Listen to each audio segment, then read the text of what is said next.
Dan di sini saya sebagai pembawa acara kajian pada malam hari ini untuk acara yang pertama yaitu pembukaan dan acara yang kedua yaitu tausiah yang akan disampaikan oleh Ustaz Yusuf Sholahuddin dan acara yang ketiga atau terakhir yaitu penutup.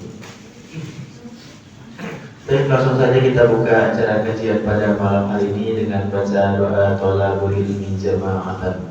Bismillahirrahmanirrahim. Rabbi zidni ilman, Allahumma anfa'ni bima 'allamtani wa 'allimni ma yanfa'uni warzuqni ilman yanfa'uni. Amin amin ya rabbal alamin. Meningkat acara yang selanjutnya yaitu tausiah yang disampaikan oleh Ustaz Yusuf Sholahuddin. Kepada beliau dipersilakan.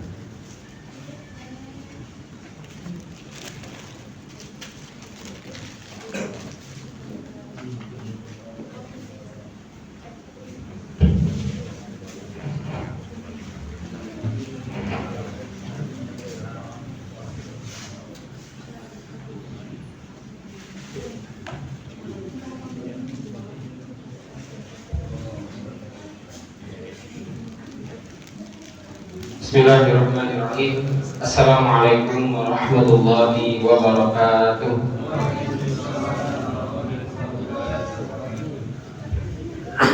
Innal hamdalillah nahmaduhu wa nasta'inuhu wa nastaghfiruh wa na'udzu billahi min shururi anfusina wa sayyiati a'malina. Man yahdihillahu fala mudilla lahu wa man yudlil fala hadiya lahu.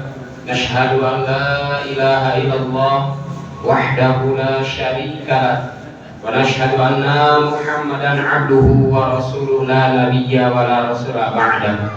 Allahumma salli wa sallim wa barik ala nabiyyina Muhammad wa ala alihi wa sahbihi wa man tabi'ahum bi ihsanin ila yaumil qiyamah.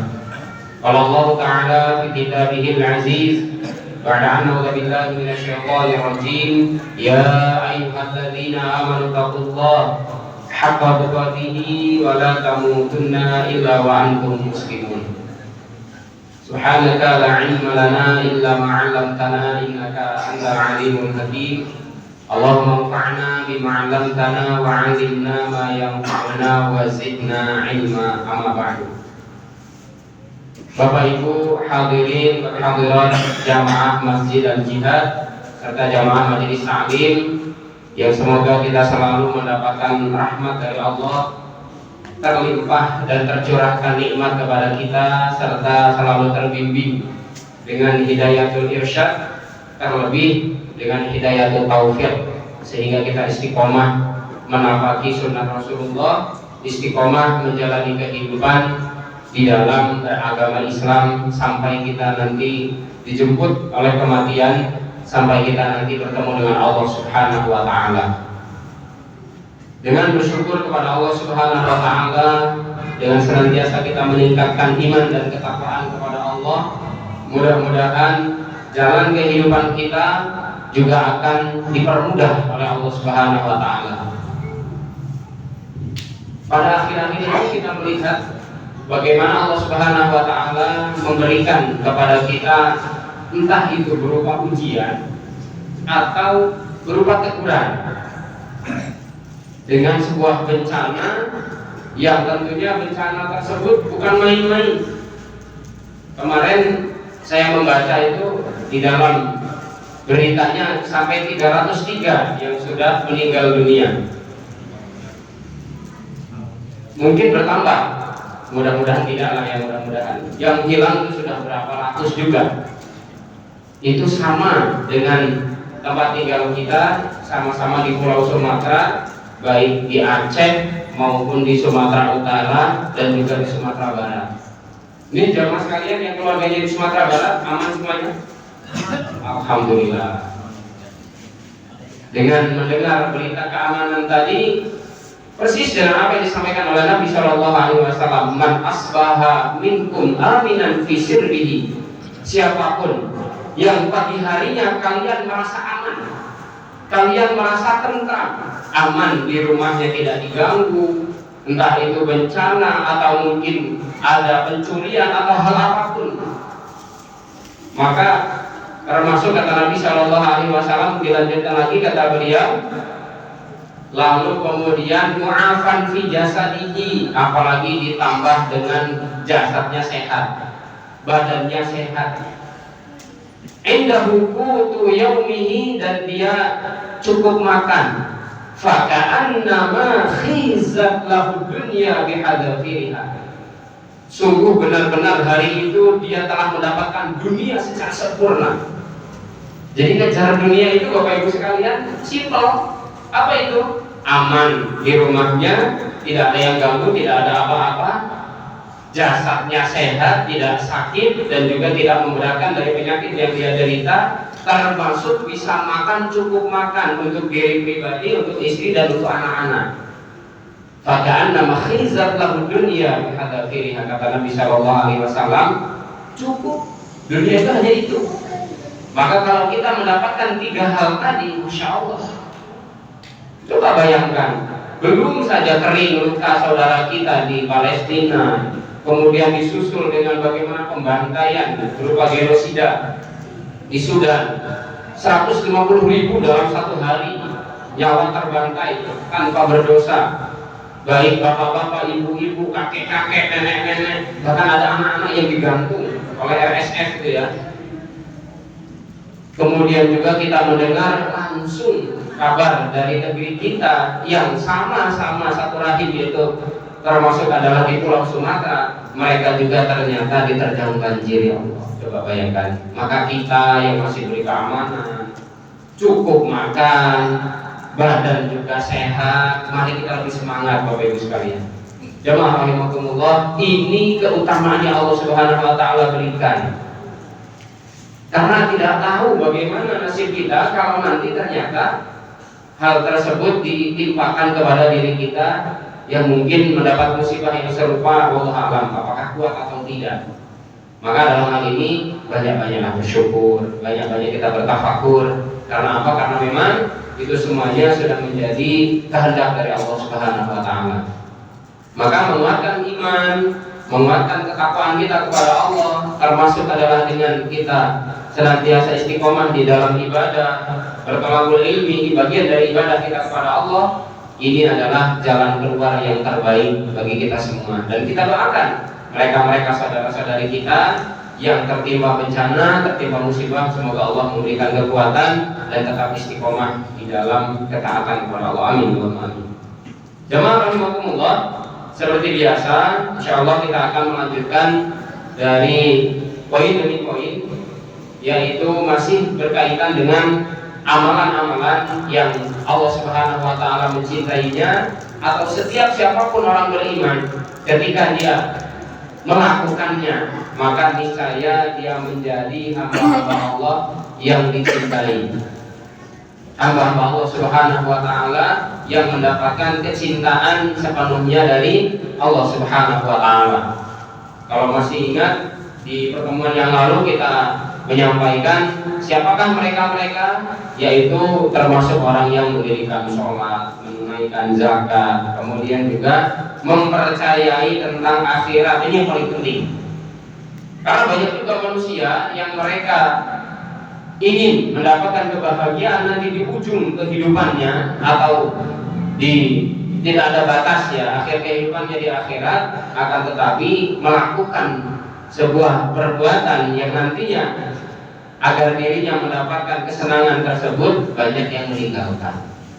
Nah, sehingga ini menjadi pertanyaan, serius atau tidak dia percaya kepada akhirat tersebut. Kemudian yang selanjutnya adalah sebagaimana yang dirangkumkan oleh Allah Subhanahu wa taala di dalam surah Al-Zariyat ayat 15 sampai ayat yang ke-19.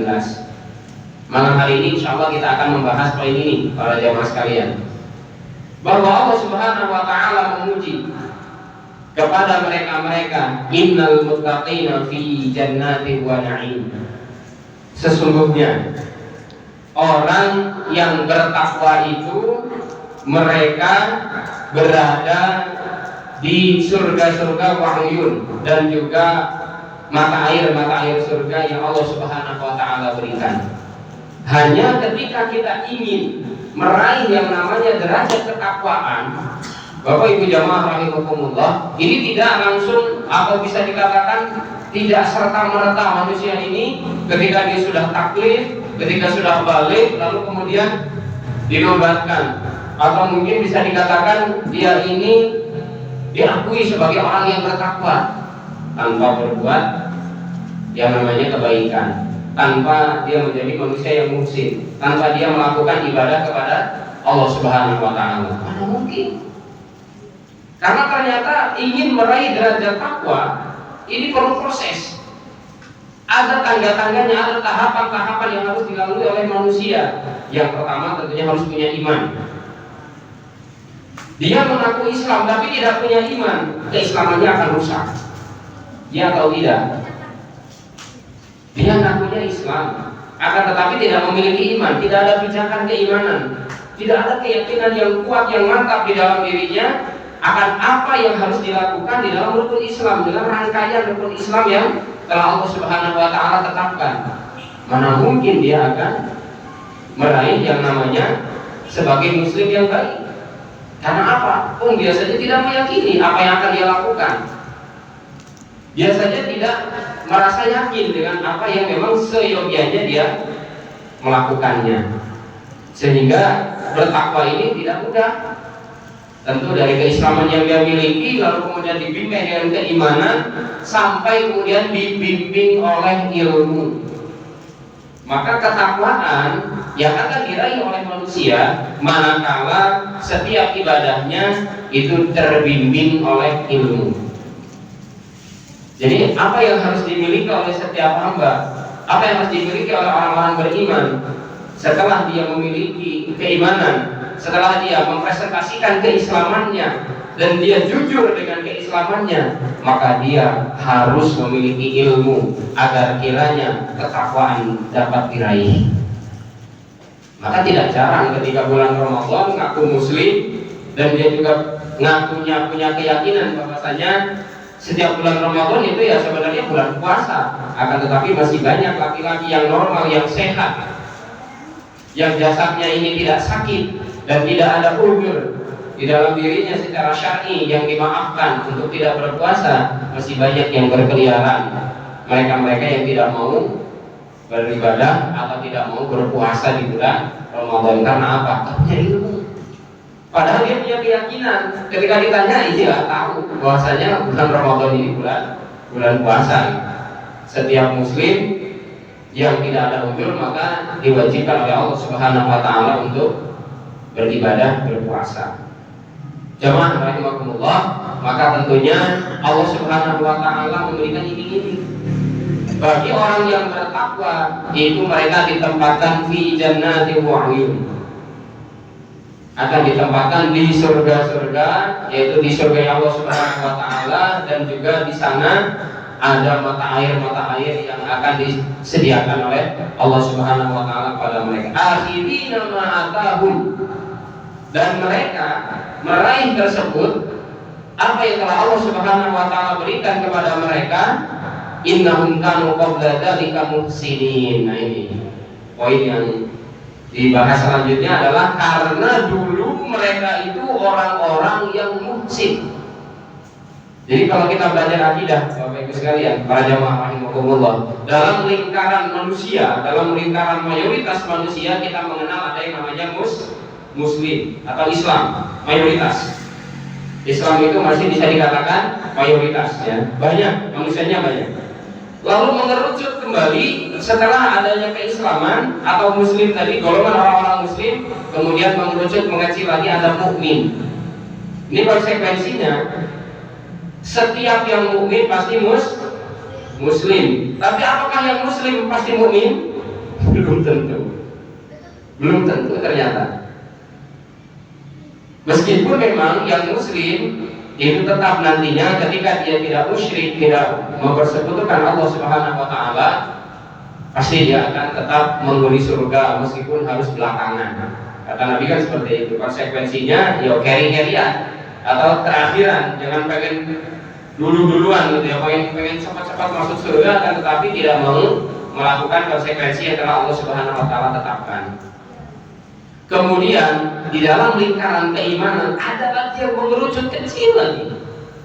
Mereka adalah yang muhsin, atau perbuatannya adalah ihsan. Inilah orang-orang khusus, orang-orang spesialnya Allah Subhanahu wa taala, manusia-manusia istimewanya Allah Subhanahu wa taala, para nabi dan rasul. Mereka adalah panglimanya orang-orang beriman, yaitu para nabi dan rasul.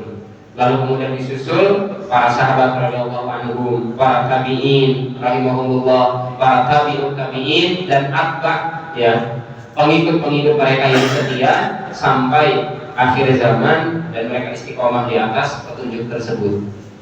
Inilah muhsin. Maka Allah Subhanahu wa taala tadi menyindir di dalam ayat ini, kamu, ya, bahwasanya mereka ini qabla dzalika muhsinin. Sebelum mereka ini masuk ke dalam surga, sebelum mereka dinobatkan oleh Allah Subhanahu wa taala, sebelum Allah Subhanahu wa taala memutuskan dengan kenikmatannya yang tiada tara, orang-orang yang tadi ini, mereka itu dulunya ya berusaha dulu, Bapak Ibu sekalian, para jamaah rahimakumullah. Jadi tidak bersantai-santai, tidak penuh dengan yang namanya apa ya? Ya hanya rehat, kemudian leha-leha, akan tetapi penuh dengan perjuangan. Adanya mujahadah. Untuk apa? Meraih dari apa yang telah Allah Subhanahu wa taala berikan, sehingga susahnya manusia ketika ternyata oleh Allah Subhanahu wa taala dicelupkan ke dalam surga, sekali celupan saja, sedetik mungkin. Dia susah di dunia itu, susahnya luar biasa. Dia berjuang mati-matian untuk mempertahankan keimanannya sampai diwafatkan, dimatikan dia dalam keadaan husnul khatimah. Ditanya oleh Allah Subhanahu wa taala di dalam surga, "Wahai hamba, pernahkah kamu selama hidupmu merasakan yang namanya kesusahan, kesulitan, dan kesukaran hidup?" Apa jawabannya para jamaah sekalian? Akhirnya si hamba Allah ini tadi, yang hidupnya belangsak bahkan, tapi beriman kepada Allah Subhanahu wa taala, dia tidak mengganti agama, dan dia juga tidak bergeming di dalam keimanannya sekalipun dengan gangguan apapun. Maka dia menyatakan, "Ya Allah, demi Allah, selama saya hidup, selama Engkau memberikan saya nafas, selama saya diberikan kesempatan untuk menikmati setiap apa yang Allah berikan, gak sekalipun saya merasakan kesulitan." Allahu Akbar, coba bayangkan. Hanya memang semuanya tadi perlu dengan yang namanya keseriusan. Jamaah yang dirahmati Allah Subhanahu wa taala, beda halnya dengan penduduk neraka. Meskipun mereka ini ditebarkan oleh Allah, dibebaskan oleh Allah Subhanahu wa taala dalam hal harta, kedudukan, jabatan, pangkat, diakui oleh seluruh umat manusia sedunia misalkan, tapi dia kafir kepada Allah.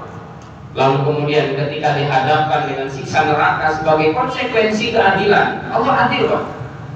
Allah Subhanahu wa taala tidak pernah menzalimi makhluknya. Allah Subhanahu wa taala tidak pernah menzalimi hambanya. Ya, ada surga dan neraka, adil bagi Allah. Lalu kemudian diberikan kepada si fulan tadi yang banyak bergelimang dengan harta, tapi dia tidak pernah mau berterima kasih kepada Allah dengan berbuat ketaatan. Akhirnya ketika dicelupkan ke dalam neraka sekali celupan, ditanya oleh Allah, "Pernah gak kamu merasakan nikmat? Pernah gak kamu merasakan kesenangan? Pernah gak kamu merasakan sukacita selama kamu hidup?" Demi Allah, katanya, "Saya gak sekalipun merasakan yang namanya kesenangan selama saya diberikan kesempatan hidup di dunia ini." Coba bayangkan. Padahal kalau manusia memandang dia ini orang bisa dikatakan paling bahagia, mungkin bisa dikatakan lah dia seperti gambarannya Korun, seperti gambarannya Fir'aun, atau mungkin kalau sekarang Donald Trump.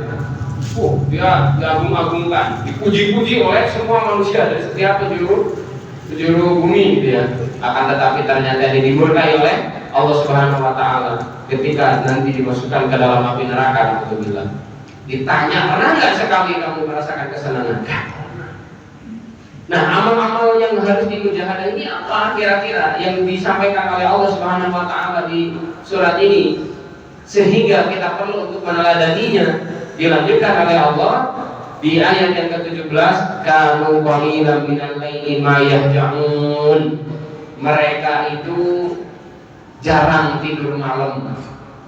Bukan meronda tapi Pak. bukan sekedar meronda, bukan sekedar nonton bola sampai mulai dari pada Isya, ada Liga Inggris, sambung lagi nanti Liga Italia, sambung lagi Liga Jerman gitu kan, sambung lagi Liga Belanda, sampai model Liga Champion, ya kan, rame-rame Liga Champion. Bukan itu, tapi akan tetapi mereka ini bukan nggak boleh Pak ya, bukan nggak boleh nonton bola, akan tetapi tentunya ada porsinya. Jangan sampai melalaikan sholat, jangan sampai melalaikan ibadah-ibadah yang lain. Maka Allah Subhanahu wa Ta'ala memuji mereka-mereka yang berada di mata air surga itu tadi karena mereka selalu qiyamul lail. Mereka ini tidak pernah meninggalkan yang namanya ibadah di sepertiga malam. Maka kalau kita belajar usul fikih, Bapak Ibu jamaah rahimakumullah, kita akan menjumpai nanti sebuah syariat yang namanya syar'un man qablana. Selain kita belajar Quran, Sunnah, Ijma, Qiyas, nanti ada istihsan, ada istishab, ada maslahah mursalah, ada uruf, ada yang namanya syar'un man qablana, syariat orang-orang sebelum kita. Ternyata ada yang masih dipakai sampai dengan saat ini dan dilestarikan oleh Nabi Shallallahu Alaihi Wasallam beserta para sahabat. Apa itu? Seperti saumnya Nabi Daud. Kan syar'un qablana itu. Syariat orang-orang sebelum kita. Nabi Daud alaihissalam tentu beliau hidup sebelum Rasulullah Muhammad Shallallahu Alaihi Wasallam. Kemudian sholatnya Nabi Daud yang juga dicontohkan, dipraktekkan, disampaikan oleh Nabi Shallallahu Alaihi Wasallam dan banyak dipraktekkan oleh para pengikut Rasulullah yang setia. Sepertiga malam dipakai sholat, seperenamnya digunakan untuk istirahat atau untuk menunggu waktu subuh. Kalau mengikut Rasulullah berat, Bapak Ibu rahimakumullah, berat kalau kita pengen ikut plak dengan Rasulullah ya. Karena beliau ya, kata Hudzaifah bin Yaman, kata Abdullah bin Abbas yang sempat nginap di rumahnya Nabi, beliau itu Rasulullah itu pada Isya itu setelah ba'diyah Isya itu mulai untuk sholat malam. Nanti akhirnya kapan? Ketika siapa? Ketika Abdullah bin Umi Maktum, ketika Bilal bin Rabah, mohon maaf ya, di adzan pertama itu mengingatkan, wahai Rasul, sebentar lagi mau subuh. Panjenengan masih tahajud. Coba bayangkan. Itu tahajudnya Nabi dari ba'da Isya sampai menjelang mau sholat subuh, tidak berhenti. Sampai ketika ditanya oleh Bunda Aisyah radhiyallahu anha, ya Rasulullah, engkau ini kok seriusnya kebangetan gitu bahasa kitanya. Sholat tahajud sampai kakimu bengkak-bengkak seperti itu, sampai pecah-pecah di bagian telapak kakinya. Bukankah engkau ini manusia yang Allah muliakan, yang sudah diampuni dosanya, baik yang lalu maupun yang akan datang. Jadi yang lalu-lalu sudah diampuni dosanya oleh Allah, yang akan datang pun diampuni dosanya oleh Allah Subhanahu wa Ta'ala. Apa jawaban Rasulullah? Afala akuna 'abdan syakura. Memang tidak boleh ketika aku ini menunjukkan kepada Allah menjadi hamba-hamba yang pandai bersyukur. Itu Rasulullah. Kalau kita ibaratnya, ini harus contoh Nabi, sholat tahajudnya dari ba'da Isya sampai subuh. Waduh, kayaknya repot. Hingga nanti akhirnya bisa jadi sholat subuhnya malah bablas. Padahal yang wajib adalah sholat subuhnya ya. Nah, wajibnya bagi Rasulullah, sedangkan bagi kita hitungannya adalah sunnah ya. Tadi sunnah yang muakkadah. Sunnah yang sangat ditekankan karena apa? Karena afdhalus sholati ba'dal fardhah. Yang paling utama setelah kita melaksanakan salat 5 waktu, yang laki-laki tentunya dengan berjamaah, adalah apa? Yaitu qiyamul lail. Mendirikan sholat malam. Ya, kalau misalkan dihitung dengan melihat berkaca pada usia misalkan ya. Kalau usia seperti saya, usia 30, 40 harusnya masih sangat lebih kuat dibanding dengan mungkin bapak-bapak yang sudah usianya 50, 60, bahkan sudah 70 yang rajin. Ya, tentunya harusnya lebih kuat yang usia-usia di bawahnya. Hanya memang nanti persoalannya adalah pada hawa nafsunya, lebih dominan mana antara ajakan keimanan dengan hawa nafsu yang ada di dalam jiwanya, di dalam dirinya. Karena ini tadi ternyata memang surga ini tidak semudah yang kita bayangkan. PR-nya juga yang sudah disampaikan oleh Allah tadi, bahwa mereka ini sedikit sekali kalau malam hari itu mereka tidur. Mereka banyak-banyak mengingat Allah, banyak-banyak berzikir kepada Allah Subhanahu wa taala, terutama adalah mereka-mereka itu sering mendirikan yang namanya sholat tahajud. Dan Nabi Shallallahu Alaihi Wasallam juga mengabarkan dalam hadis riwayat Imam Tirmidzi, beliau bersabda, "Alaikum biqiyamil lail." Hendaklah kalian ini melaksanakan qiyamul lail. Fa innahu da'bus salihin min qablikum. Karena sesungguhnya qiyamul lail, sholat tahajud yang kalian dirikan itu merupakan kebiasaan orang-orang soleh terdahulu. Di dalam riwayat juga disampaikan para sahabat itu kalau sudah mulai malam itu mulai gelap pada isya lah tentunya ya, atau bahkan sampai sepertiga malamnya tadi, rumah-rumahnya itu terdengar seperti dengungan lebah. Bukan dengan suara alunan musik Bapak Ibu sekalian, akan tetapi dengan bacaan-bacaan Al-Quran. Nailah, istri dari Khalifah Utsman bin Affan radhiyallahu anhu, beliau mengatakan, apakah kamu ini akan membunuh seseorang yang rajin infak, yang kalau mengkhatamkan Quran dalam satu rakaat salat qiyamul lailnya, kalau mengkhatamkan Quran dalam satu rakaat qiyamul lailnya itu khatam Utsman bin Affan itu 30 juz. Allah Akbar, Bapak Ibu. Ketika dibunuh ya, ketika dikepung oleh orang-orang Khawarij masa itu ya, dan juga sekongkol antara Abdullah bin Sabah pengikut Sabariyah, orang Syiah dengan orang-orang Khawarij di masa itu yang menganggap Utsman itu adalah sebagai orang ya atau khalifah yang nepotisme, cuma ngambilin orang-orang yang sekelit-sekelitnya aja gitu, untuk duduk di pemerintahan. Banyak tuduhannya itu Pak.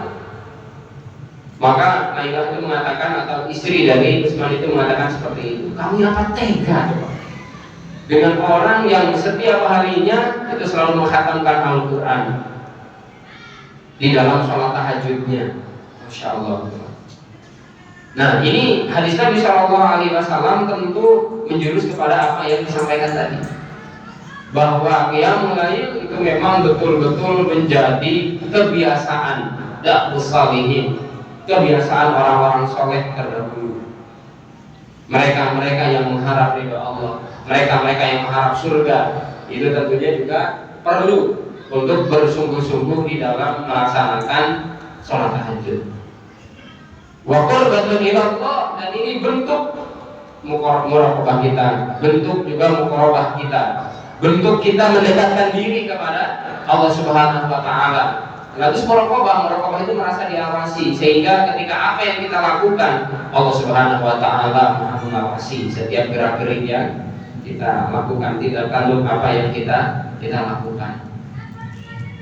Kemudian yang selanjutnya, terutama dari qiyamul lail tadi sudah dijelaskan bahwasanya kebiasaan orang soleh merupakan kedekatan kita kepada Allah Subhanahu wa taala, dan juga termasuk di dalamnya wa manhatun 'anil itsm, mencegah dari yang namanya keburukan yang nantinya akan dilakukan oleh manusia.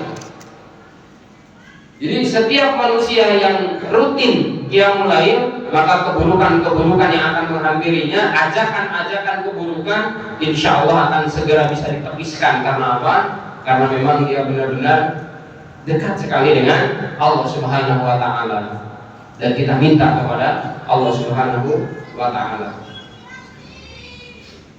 Kemudian juga disampaikan oleh Nabi Shallallahu Alaihi Wasallam, selain mendekatkan diri kepada Allah, kemudian juga bisa mencegah dari keburukan. Wa takfiratun lisayyi'at, qiyamul lail itu menghapus dosa-dosa.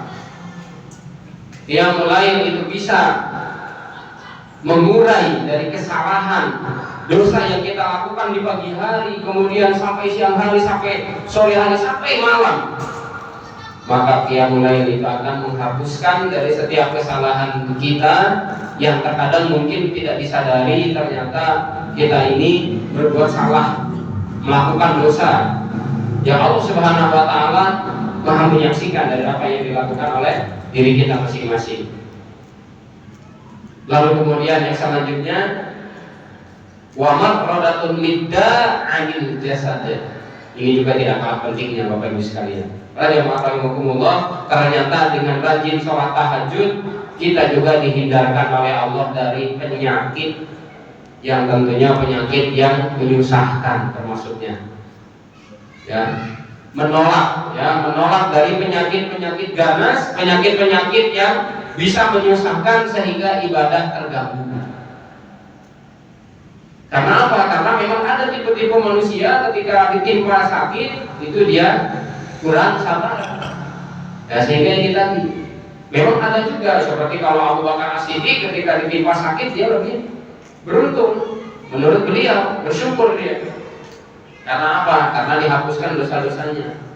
Bahkan ada manusia yang memang tidak sabar ketika ditimpa sakit, lebih baik sehat, dia akan lebih rajin. Nah itu seperti itu, berbeda lagi halnya. Maka salah satunya adalah lakukan yaitu yang namanya qiyamul lail.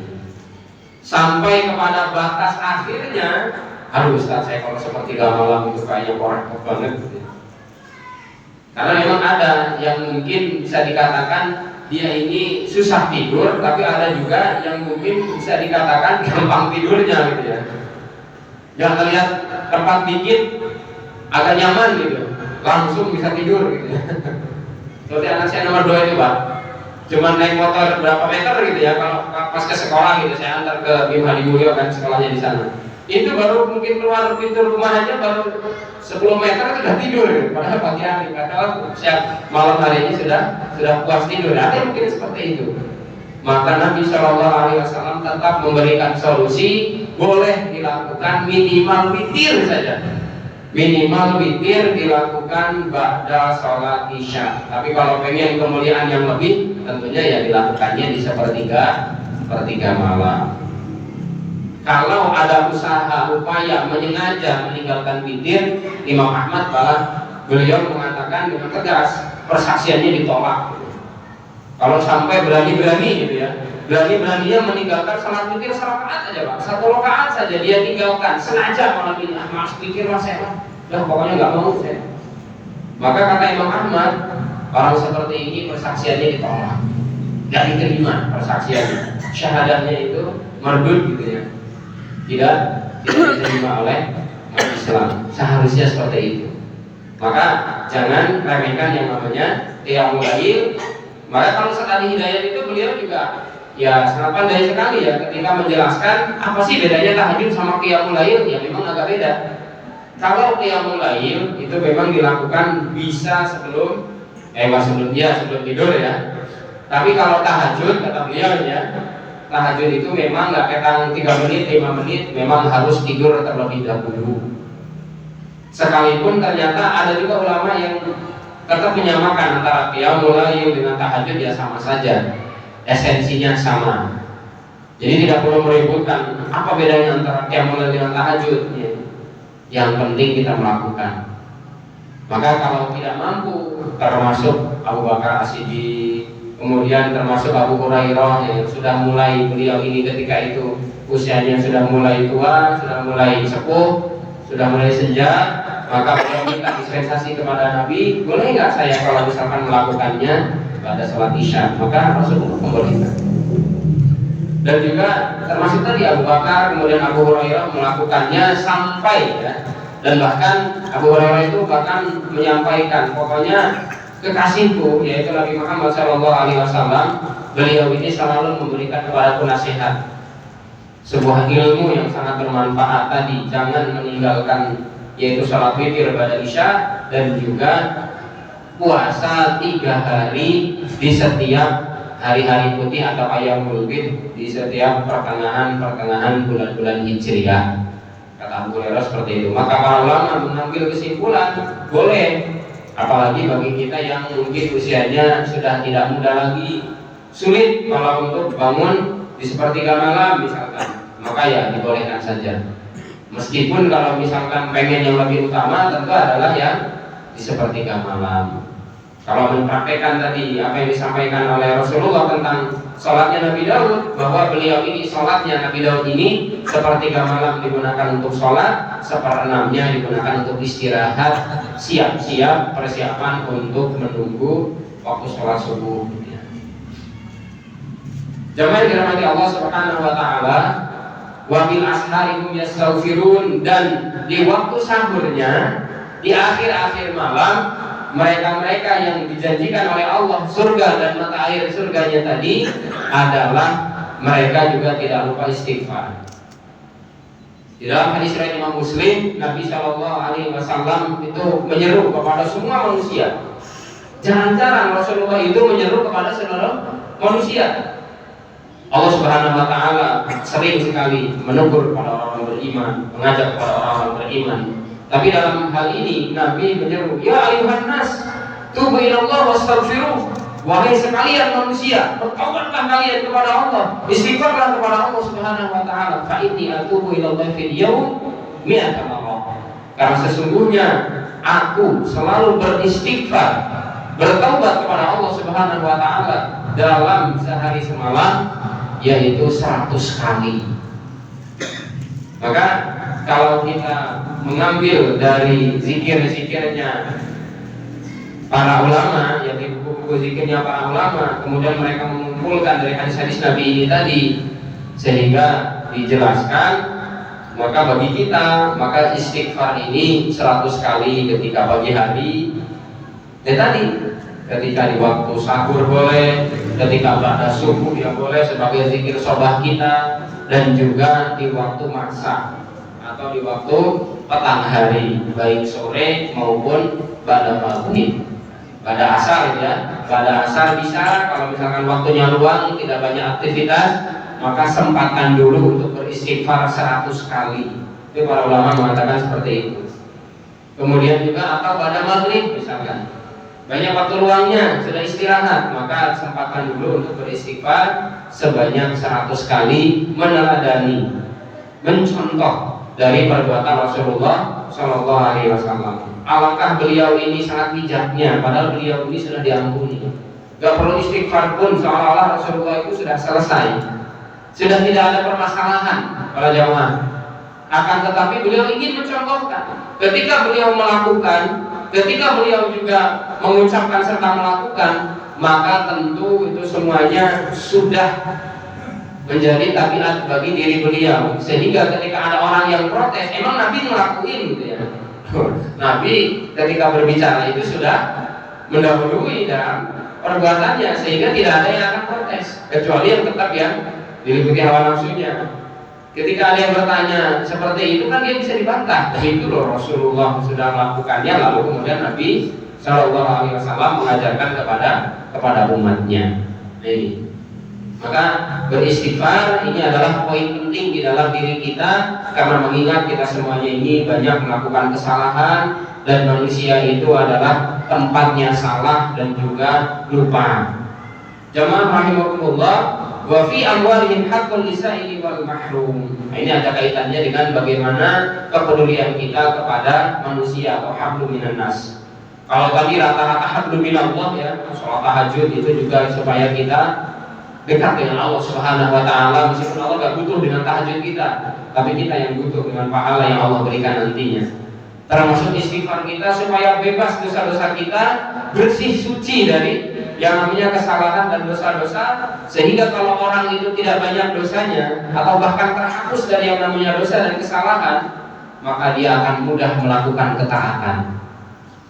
Ada seorang salaf, yaitu dari kalangan tabi'in, kalau tidak salah Malik bin Dinar ya, beliau mengatakan ketika melakukan kesalahan atau dosa yang dilakukan itu akan berpengaruh buruk kepada perlakuan istrinya, kemudian juga kepada perlakuan hewan tunggangannya. Kalau kita punya motor, punya mobil itu berebet, ketika dikendarai itu kok berebet gitu ya, entah apa itu masalahnya, jangan seperti itu bisa jadi. Jadi jangan keburu-buru nyalahkan siapa gitu ya, tapi astagfirullah, ini Nah, istighfar tadi minimal ya, dengan beristighfar kepada Allah Subhanahu wa taala. Atau perlakuan istrinya, kok kayaknya mulai berbeda gitu. Kasih sayangnya mulai pudar, mulai luntur. Atau mungkin hal-hal yang lain ternyata masalah sedikit pun diperbesar, digede-gedein. Nah, ini juga kata seorang tabi'in tadi bahwasanya bisa jadi itu karena pengaruh dosa, karena pengaruh kesalahan yang kita lakukan terkadang yang mungkin tidak disadari. Nah, kemudian wa fi amwalihim haqqul lisaili wal mahrum, dan juga ternyata kita semuanya juga harus peduli bahwa pada harta-harta mereka ada hak untuk orang miskin dan orang yang tidak mendapatkan bagian. Wal mahrum, dan orang yang meminta-minta yang miskin termasuk juga adalah yang mereka ternyata tidak mendapatkan bagian. Maksudnya ya mereka yang tidak tercukupi secara finansialnya. Kalau kita melihat saudara-saudara kita, terutama ya terkhusus mereka-mereka yang sekarang sedang tertimpa musibah, untuk mereka ini sangat membutuhkan yang namanya uluran tangan.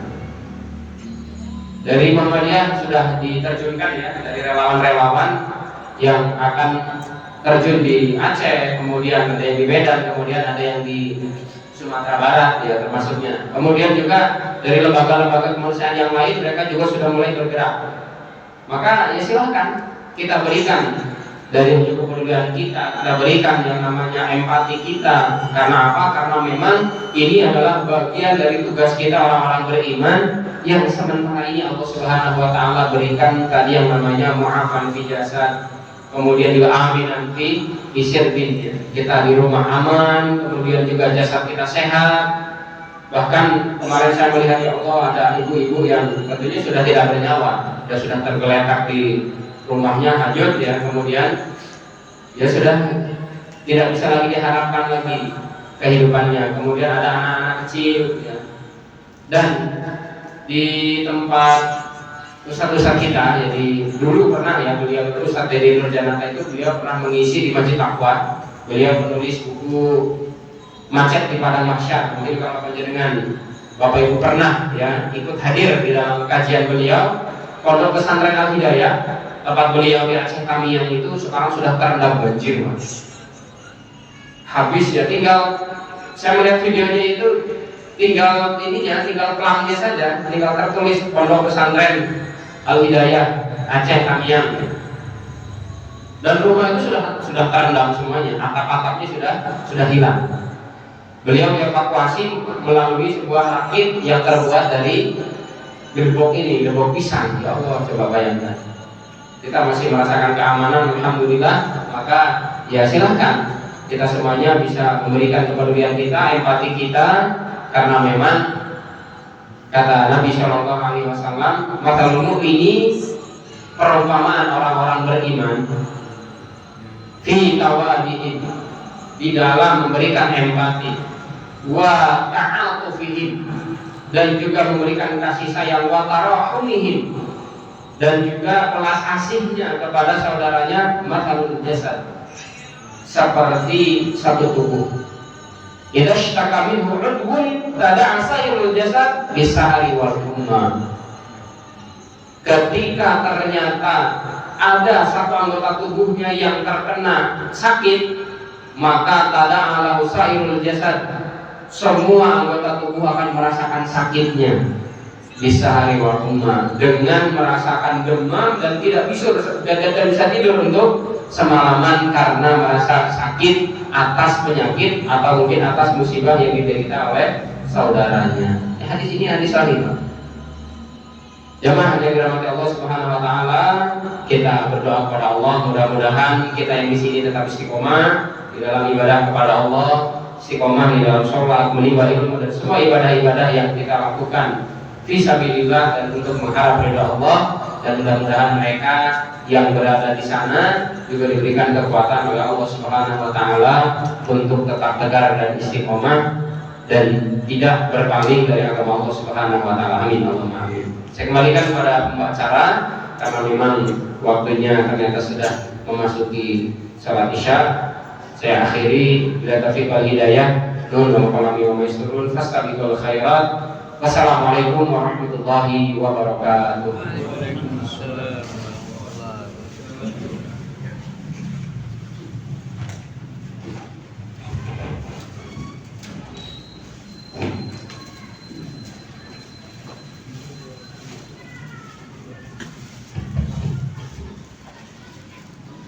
Jazakumullah khairan katsiran kepada Ustaz Yusuf Salahuddin yang telah menyampaikan tausiahnya. Semoga apa yang telah beliau sampaikan menjadi bermanfaat bagi kita semua. Amin amin rabbal alamin. Meningkat ke acara yang selanjutnya yaitu menutup. Marilah kita tutup acara kajian